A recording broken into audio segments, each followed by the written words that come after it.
Gawa ng ito po palagi pong naninigas ang kanyang pangatawan, nanunuwit po. Ayun Kasi, po ang nagpapahirap po sa oh, kanya. Yan ganyan po. po siya lagi eh. Yung Opo. kanyang ano, oh. Tapos ang kanya pong laging mga kamay nakaganon, iko. Yung kanyang braso, halos kasing laki ng aking hinlalaki. Nung time na nadala nyo na siya sa wakas sa hospital, anong pakiramdam? Naantig po ako sa mga taong tumulong sa anak ko, lalong-lalo na po sa inyo. At nadala ko po ang aking anak sa dapang doktor. Ay, ano mong pakiramdam uli kapag madadala mo na uli? Eh, no, sir, malaking tulong po sa amin, sa anak ko po. Talaga pong nagpapasalamat po ako sa inyo ng marami, sir. At talagang tinutulungan niyo po ng aking anak.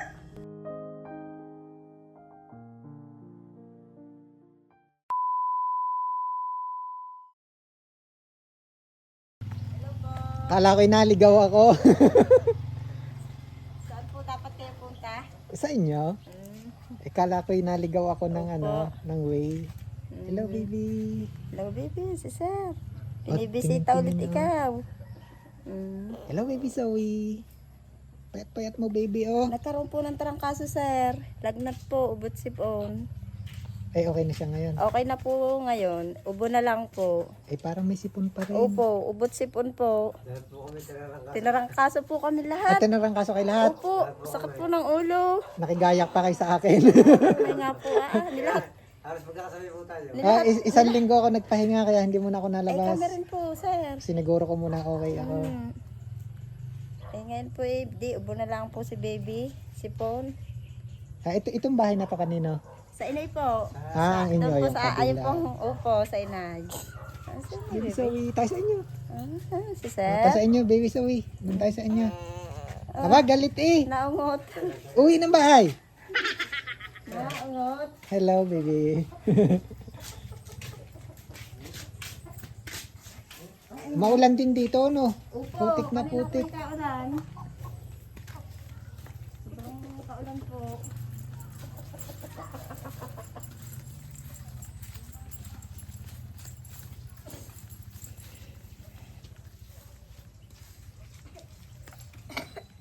Oh, inuubo ka din. Opo. Naubo rin po yan. Ilan nga yung anak ninyo? 4 po, sir. May absent pang isa. Ang isa pong panganay na wala po, kanina po yung nandyan. Baka po nasa galaan na naman. Kumusta yung baby Zoe namin? Edi, ito po, sir. Payat na payat eh. Namayat po dahil sa trangkaso, sa lagnat. Payat na, lalo pa namayat. Opo. Kung biruin mo yung kanyang ano, yung kanyang braso, halos kasing laki ng aking hinlalaki. Gano'n po ng ubo. Madali pong makapamayat ang ubo. Bakit ang sama ng tingin mo sa akin? Kinig. Hoy, Atin niyo po, inuubo siya. ilang taon na nga si baby Zoe? 3 years old po. 3 years old siya. Opo. Baby, Saan ka, baby, nakatingin? Ah? nadala niyo ba si doktor si baby? Nadala naman po, napacheck up naman po. Ay, anong sabi? Ay di, kailangan pong i-follow up check up po. Sa, kumbaga, yung kanyang paninigas ng kanyang pangatawan po. Kailangan mahating ng Opo. mabuti. Kailan ang balik niyo? Ay di, sa banda-banda po pong, ayan po, sir.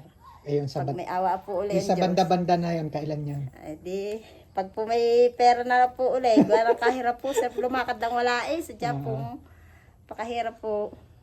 Oh, ganyan sa probinsya pag sa Opo. banda-banda. Ano nga, baby Opo. Zoe? Yung baby si sir, oh, binibisita ikaw. Oy, namiss namin yung baby na yan. Bakit lungkot na lungkot? Kumusta nakakakain ba siya? Nakakain naman po siya. Kaya lang po, kaunti lang po ang kain niya. Pero walang nirekomenda yung doktor na halimbawa ang gatas, kung ano yung Ay kailangan. di, meron po. Yung pong kamahalan po. Sinabi talaga. Opo, para po siya medyo, ang katawan niya Oo. mabataba po. Yung magbago. Kilala mo na rin si Kamahalan. Sadya pong, ayun ang gamot na, ang gatas na, ano po okay, naayos. Pero ano siya, yung paningin niya, yung pandinig, okay naman. Okay naman po siya, sir. Okay po ang kanyang paningin, pandinig. Nakakaintindi naman po siya. Ay, dun sa, sa kalagayan niya, may sinabi na yung doktor kung ano yung Ako anong karamdaman meron si Baby Zoe? Ay di, ang kanya lang pong pangatawan yung paninigas po ng kanyang katawan. Yun yung aalamin pa Yun yung po ang dahilan. yung aalamin pang check-upan. Gawa ng ito po palagi pong naninigas ang kanyang pangatawan, nanunuwid po. Ayun Kasi, po ang nagpapahirap po sa oh, kanya. Yan ganyan po. po siya lagi eh. Yung Opo. kanyang ano, oh, Nanunuwid siya. tamlay-tamlay na Tapos mata ang niya. kanya pong laging mga kamay nakaganon, ikong. Kumbaga po, ano ng kanya sakit, dala na po. Baby. Tamlay-tamlay ng mata ni Baby Opo. Zoe. Gapo na sipon, sir. Sa sipon. Ay, siya hindi, bebe. Pero may sinabi ba yung doktor kung kailan nyo dapat ibalik? Ay, di, sabi po ng doktor, kung kailang, kung may pera, ay di ibalik po agad. At nang mapalo check-up nga po. Sa Batangas Medical Opo, Center? sa medical, doon din po mismo. At ganang doon po may, sila ng check-upan sa Japo sa, Di ang problema uli kaya hindi Opo, makakabalik. sir. Talaga naman po napakahirap po. Ang pumuntat po maroon. Siya po, sir, lagi pong magastos.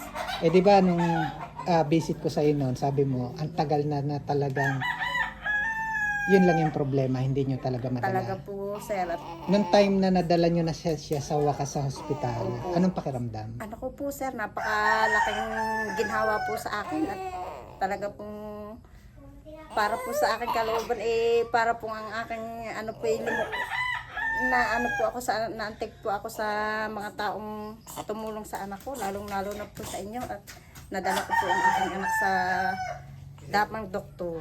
Kasi pero ilang taon yun na hindi nyo madala? 3 years po, 3 years old po. Na kahit paulit-ulit sinasabi ng doktor na dalahin, hindi nyo talaga magawan dalahin. Opo, sir, dahil nga po sa kakapusan namin sa budget. Tapos ang problema naman ngayon, yung follow-up. Follow at check up po, Budget sir. uli. Opo.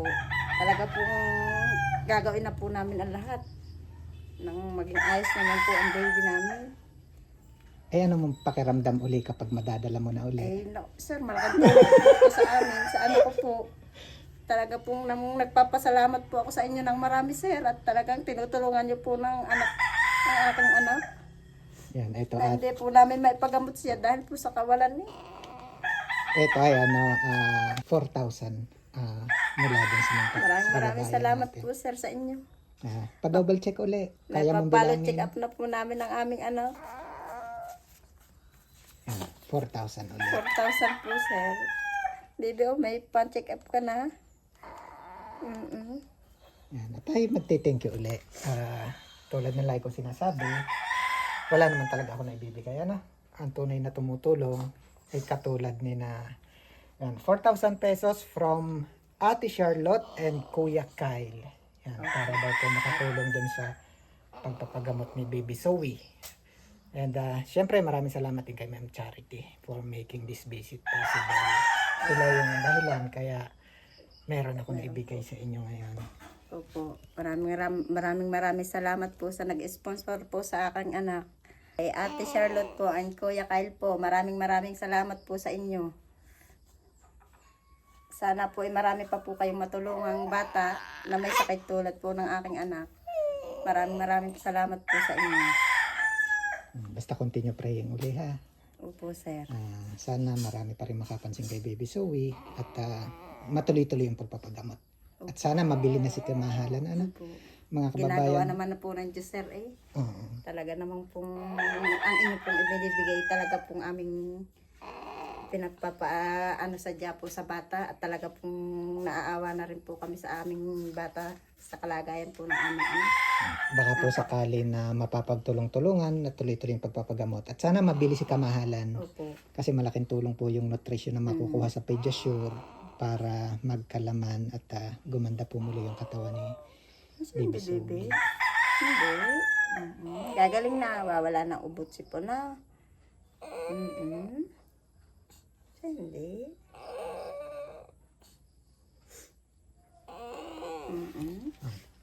Basta unang-unay kay God, maraming salamat and also, maraming salamat muli sa mga kababayan natin na nagpaabot ng tulong kay Baby Zoe. At yun po, para patuloy po tayo makatulong sa ating mga kababayan para maipagpatuloy natin yung ating ginagawa at para muli matulungan pa rin po natin si Baby Zoe, mga kababayan.